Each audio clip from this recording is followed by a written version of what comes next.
કરજણનગરમાં ધારાસભ્ય અક્ષયભાઈ પટેલની ઉપસ્થિતિમાં હર ઘર તિરંગા અભિયાન અંતર્ગત ભવ્ય તિરંગા યાત્રા યોજાઈ હતી।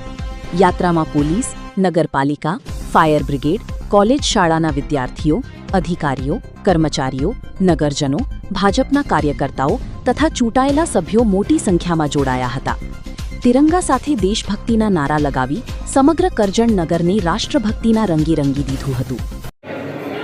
आज रोज करजणनगर की अंदर 15મી ઓગસ્ટના પૂર્વ દિને રાષ્ટ્રીય એકતા અને અખંડિતતા માટે થઈ અને કરજણનગરની સૌ જનતા સાથે કરજણનગરની અંદર તિરંગા યાત્રા યોજવામાં આવી। જે સંદર્ભે કરજણનગરની અંદર અનેક અગ્રણીઓની સાથે મળી અને તિરંગા યાત્રા યોજાઈ। સાથે સ્કૂલના અગ્રણીઓ, શિક્ષકો તેમજ વિદ્યાર્થીઓ, પોલીસના અગ્રણીઓ, પોલીસના જવાનો, ફાયરના જવાનો, નગરપાલિકાના સ્ટાફ, નગરપાલિકાના જવાનો તેમજ નગરપાલિકાના હોદ્દેદારો, કોર્પોરેટરો અને વિવિધ ક્ષેત્રના અગ્રણીઓ સાથે મળી અને કરજણનગરની અંદર એકતા અને અખંડિતતા તેમજ ભારત માતાના ગૌરવને વધારવા માટે થઈ અને આ યાત્રાની અંદર સૌ જોડાયા। તે બદલ સૌનો ખૂબ ખૂબ આભાર વ્યક્ત કરીએ છીએ।